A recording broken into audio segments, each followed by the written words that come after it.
Hello and welcome back to the channel, ladies and gentlemen. Today we're taking a look at the Vortex Razor LHT. The acronym LHT stands for Lightweight Hunter Tactical. This 2-10 by 40mm rifle scope was graciously sent in by the folks over at MidwayUSA. So if you're interested in purchasing this, go check them out, link in the description below. Currently they have this listed for $780, which might sound like a lot of money, because it is, especially compared to a lot of other scopes that we're going to be taking a closer look at compared to this. But this is the only one that is made in Japan. For your $780, you are buying a 12.3 inch long, 18.4 ounce second focal plane 2-10. The field of view rating on this is 55.1 feet to 10.5 feet from minimum to maximum at 100 yards, and you have a fairly gracious eye relief of 3.8 inches. Tie that in with an exposed locking and zero-step elevation turret, and this second focal plane BDC reticle scope is quite versatile. It's not going to be for everybody though, and there are some things about it that I don't particularly care for, which we'll be talking about momentarily. But first, let's do a quick unboxing. The box is pretty standard Razor HD affair. It's beautiful, well crafted, and has all your information on the outside. As you can see from the barcode to the bottom right, these are made in Japan. Cracking this thing open, you'll see, well, first off, they did include some swag, so I do have some MidwayUSA stickers now. Yay. Moving on, we have a standard warranty card as well as a free custom turret tape if you so choose. We also get a sunshade, which is quite nice. We have a cleaning cloth with our zero stop, and that's about it. The last piece of the puzzle are these Vortex branded bikini covers, which are quite nice. They're a high quality rubber and they fit on the scopes pretty tight. However, I would much prefer Defender scope caps if you're watching Vortex, but they would add weight to the overall scope, but still they're a much nicer product. This is a very bare bones optic. Despite the fact that it has some pretty key features to it, Vortex did a wonderful job at trying to keep this thing's weight all the way down. And when they say 18.4 ounces on their website, well, on my scale, it comes in just shy of that, even though this is not a calibrated scale, which is extremely impressive. But what's more impressive for me is that this thing's younger brother, the Viper HD 2-10, which is also in second focal plane, is only about 1.5 ounces or so heavier, which is not a big difference. But more on that scope soon. Starting at the back, we have a locking standard eyepiece. This is one of the reasons why Vortex was able to keep the weight on this thing down. Regular locking eyepieces like this have fewer moving parts and are usually lighter as a result. The magnification ring has a more than standard throw of over 180 degrees. The splines on the outside are very slippery, and that thumb ramp is basically non-existent. If you are planning on using this thing in the field or on the range, I highly recommend a throw lever. Another area where Vortex was able to save a little bit of weight was in the illumination control, which is push button. The action on the button itself is okay. You can tell that you're pushing it, but it doesn't really give you a very satisfying thud every time that you push it. Inside, we have a pretty good looking battery compartment and a standard CR2032 battery. As for the side parallax, it's 270 degrees, which is pretty standard, and the splines on this feel much better than they did on the magnification ring. I really like having side parallax, but is it necessary in this magnification range? I guess when we compare this to the Viper HD, we'll find out if that really holds true. As for the windage turret, this is capped, which I do like, especially in lower magnified optics. But sadly, the action on this turret is really lackluster. It doesn't have a whole lot of feel to it or sound, and as you could see, the dot that you index off of on the body is pretty far away. Also, the splines on this aren't that great. It is a set and forget scope, so I'm going to give it a little bit of a pass. One area, though, that I would like to see, again, a slight improvement on the turrets is, well, the elevation turret. The lock on it is there, but it's not really a thud. It's more of a slight click in and out, and the action on it is mediocre at best. Anyway, this is designed to be as lightweight as possible, so let's see if it's optically any good given this thing's shortcuts for weight savings. One area that I feel Vortex really dropped the ball is with the reticle. This is the G4i BDC in MOA, and that's the only reticle you can get for this scope. I get that this is designed to be a hybrid lightweight hunter tactical scope, but come on, this is not really all that great. For some people, I'm sure they're going to love it, and by all means, kudos to you, more power to you. I'm very happy that you're happy. But in the grand scheme of things, this is really lackluster, especially considering that they couldn't put a fiber dot illuminated reticle on this because of the floating dot in the inside. As a result of that, the illumination on this scope is a little bit on the weak side. And by a little bit, I mean a little bit too far on the weak side, especially compared to this thing's younger brother, the Viper HD, which does have a fiber dot illuminated reticle.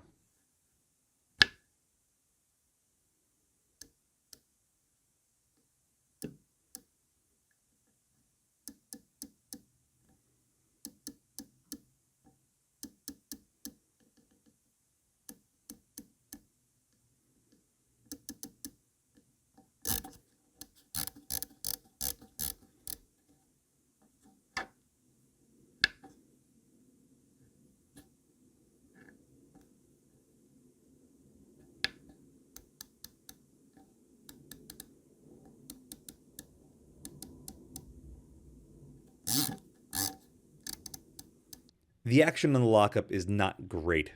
Unlocking it is not great, and the feel and sound is okay. The big problem is you have scopes that cost well less than half this that have significantly better turret engagement.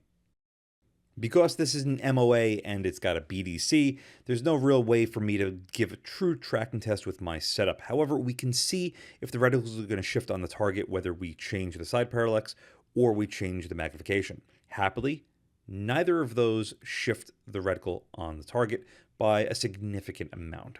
Adjusting the side parallax yields a little bit of a shift, but nothing crazy.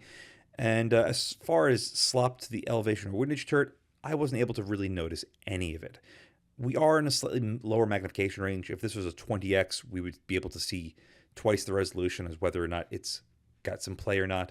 But at least when I brought it up to about 9 mils of elevation, it was tracking pretty solid. It followed my line very well, and that's all we could really hope for.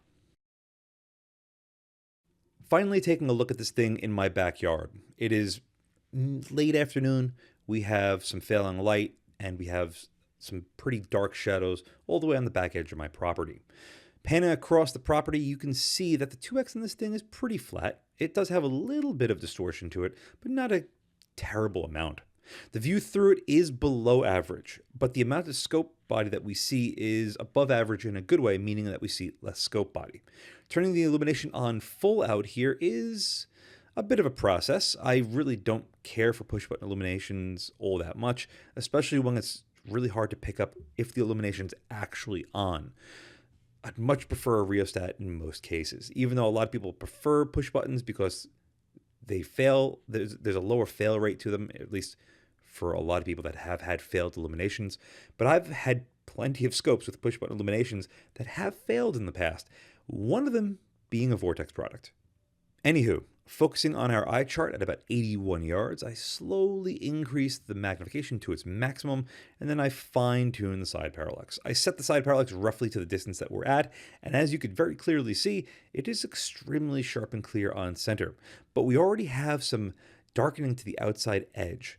Also, you can see the illumination is reflecting really badly on the inside at maximum illumination. That's one of the side effects of having illumination where it illuminates an entire piece of glass as opposed to a fine little center dot. It's not ideal, and you will notice it whether you have perfect centering behind the scope or not. It's really not an enjoyable experience, especially if you're out in the field and you're trying to take a very important shot and you're a little bit twisted behind the rifle and you're not perfectly set behind it. It's not great. Optically, though, it looks pretty sharp on center, but the darkening to the image is something that I'm not the biggest fan of, again, especially considering that this is supposed to be a hunting style optic with a little bit of tactical flair. And that's something else I really should mention. Do you think that this is more of a hunter scope or a tactical scope? This is a hunting scope almost through and through that has the ability to dial elevation.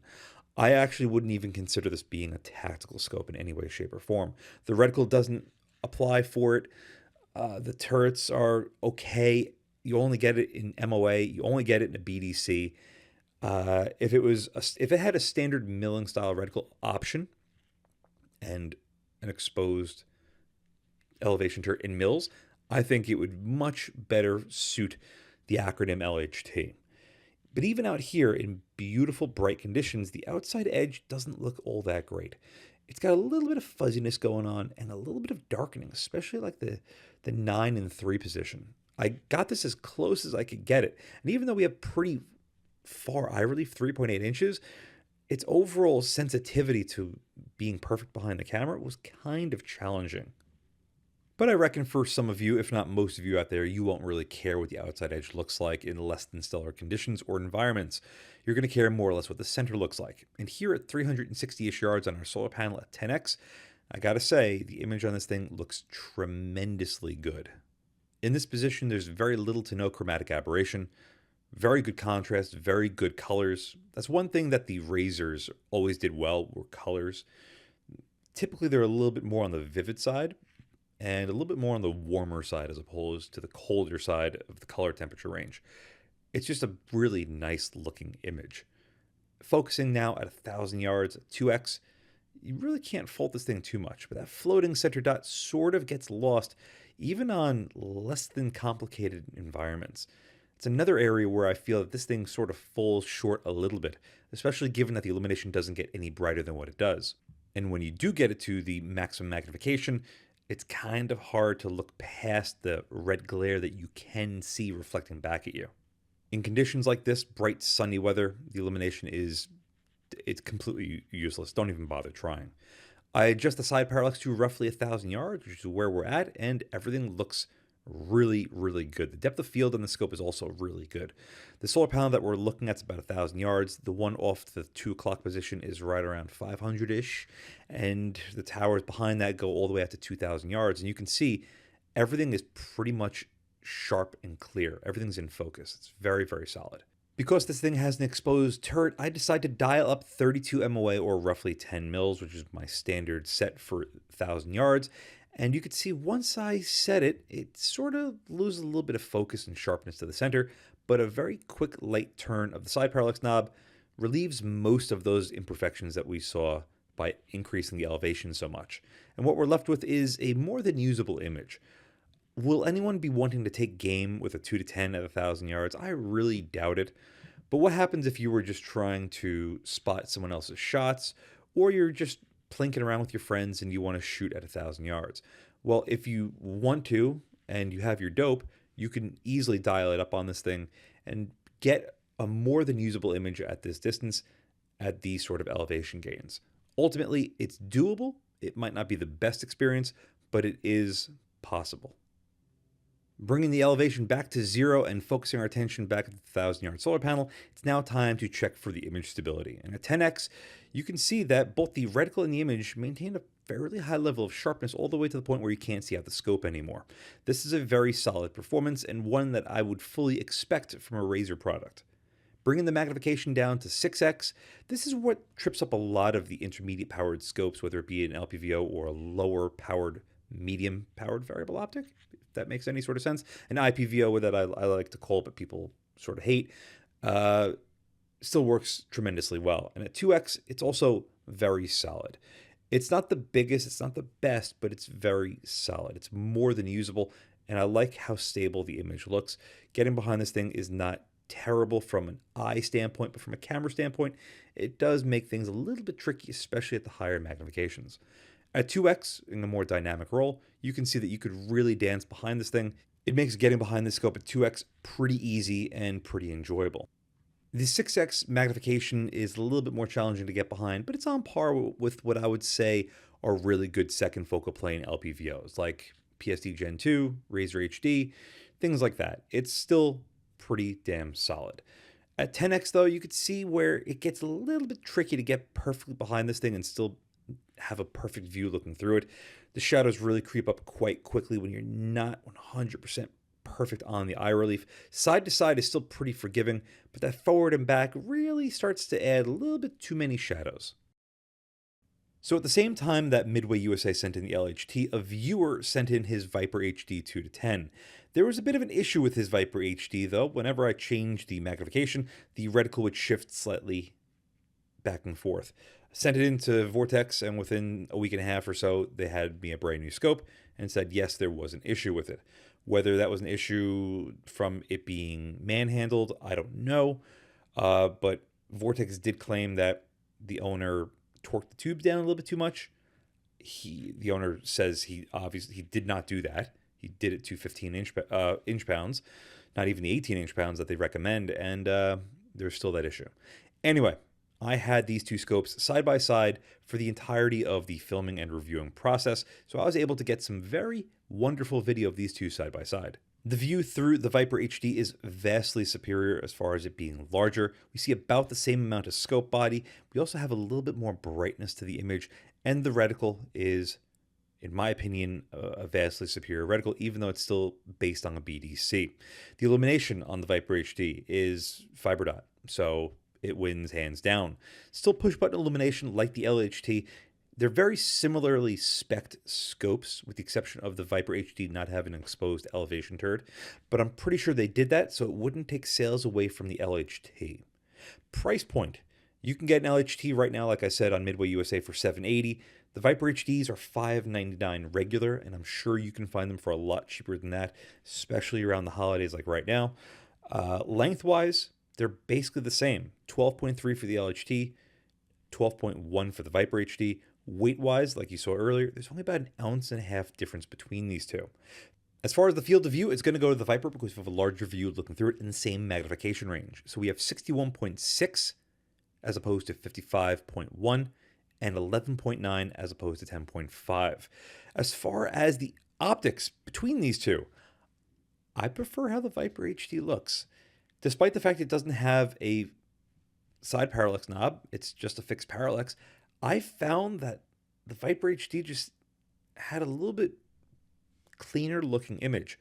I would give the contrast and the colors to the LHT, but not by such a considerable amount that I would recommend going one versus the other. Look at these two scopes here at 200 yards. These were filmed within minutes of one another, and even though I dial in the side parallax on the LHT as good as I could, look at how beautiful the Viper looks. It's almost like it's a tier above the LHT, and yet it's a tier below. You also can see on the LHT a little bit of chromatic aberration on those white backers, whereas with the Viper, you don't have any of that. Which one of these would I pick, truthfully, honestly? It's going to be the Viper. It's simpler. It's made in the Philippines, which I really like. Yes, there was an issue with the magnification adjusting the reticle shift, but that could happen on any scope. No, it's not great. Was it enough to really notice? It was only about 0.2 of a mil at worst, which is not a huge deal, but it's still something that I noticed and still something that Vortex took care of. But between these two, the Viper is just a better overall package. If the Viper HD had an exposed elevation turret and mills, don't even think about the LHT. It's a real shame because I love Razer products and I love that they're made in Japan, but the Viper is just a really solid option, especially for less money. So you want a scope in the similar magnification that's going to allow you to still hunt with it by having a really good, useful reticle, and still be small and light enough where you're not going to worry about having it on your back for hours on end in the field, but you want a little bit more tactical ability. Something like the Athlon Helos BTR Gen 2 2-12 is something that you should consider. Despite the fact that this scope is only around $450, it has been absolutely bulletproof reliable for me. I've ran it for years at this point, and I haven't had a single hiccup with it. It's actually shorter than the LHT. It's 11.8 inches, but it comes in about 6.5 ounces heavier at 25.4 ounces. Not a considerable amount, all things considered, but when ounces equal pounds, 6 ounces then turns into a lot. As far as the field of view, it's going to go to the Helos for the 2x portion, 55.7 to 55.1. But then, of course, at the top end, we have 9.6 because we have 2x more top-end magnification. The Helos has a wonderful reticle, one that's absolutely usable from minimum to maximum. It also has pretty solid illumination, as you already saw, and it just has a really good overall qualitative feel to it. It's not the best. You know, if it was $1,000 price point, I'd say some parts were lacking, but the turrets on the Helos absolutely blow the LHT turrets out of the water. it's just a really good scope. I really like my Helos. It's still on my Ruger American range in 5.56. It's the base scope for that rifle. I still use that rifle for testing other optics, but whenever I'm done testing other optics, the Helos goes back on it and I confirm 0. And it's just such a beautiful package. Like, why would I ever want to change it? These two are actually much closer than I think many would believe. If the Helos was about 2 ounces lighter at 23 ounces, it would really be a lightweight hunting tactical option. Whereas the LHT is more of a lightweight hunter, and that's about it. I really don't understand where the tactical point for the LHT really comes in, whereas with the Helos, it does, because you have that beautiful Christmas tree reticle, you have wonderful turrets, you have a wonderful magnification range, and just a wonderful functioning optic that does everything that you could ever ask for it for a very reasonable price and weight. Being honest, between these two, it's also going to be the Helos. See, why do you keep on comparing this LHT to more tactical style scopes, whereas maybe I want more of a hunting scope and I really don't care about the tactical? Well, I have very limited experience with a lot of hunting dedicated scopes, and that's really the big reason. Yeah, I'd rather have a VX Freedom 3-9 or 2-7 with a standard duplex reticle with no illumination than the LHT if I was to go hunting with it. If I was going to go tactical shooting, I would take something like this, the Vector Continental 2-12. This optic is fantastic. It is larger, it is heavier, it is more expensive than the Helos, but optically, it is an absolute powerhouse. These Continentals are found for the mid to high 500s, but you can find them a little bit cheaper, especially if you use code C_does for 10% off. About lengthwise, they're a little bit longer than the LHT at 12.4 inches, but they do come in pretty much 8 ounces heavier than the LHT, around 27 ounces, which is the biggest thing. It is going to be a much heavier scope, but as far as capacity goes, the Continental is devastatingly impressive. This scope helped me on my Mach 12 Mod C build to take 4th place at West Point out of like 80-something shooters. It was just so easy to use, so easy to get behind. The reticle is so fantastic. The illumination on it is great. And they do offer different reticle options for as far as post 369 or the double circle of death that EOTech is so famous for. But both of them still offer the same illumination, which is quite good. And the overall experience behind these things have been nothing short of fantastic. Would I want to carry the Continental on my back for hours on end, especially going up a mountain? No. Instead, I'd probably pick a Leupold product. Two that I have reviewed in the past are the Mark III HD, 2.5 to 8 by 36. That's less expensive than the LHT, 11.4 inches and 11.8 ounces, which is just ridiculously lightweight. But if I wanted more of, again, that lightweight hunter tactical, it would probably be the Mark IV HD 2.5 to 10 by 42, either in first or second focal plane. You know what? Let's talk about the Mark IV HD right now. But first, Continental versus LHT. These two are very dissimilar products, but the Continental is a much more cohesive package overall. Now, you can get the Mark IV HD in a variety of different flavors. Second or first focal plane with a few different reticles, both in MOA and in mils.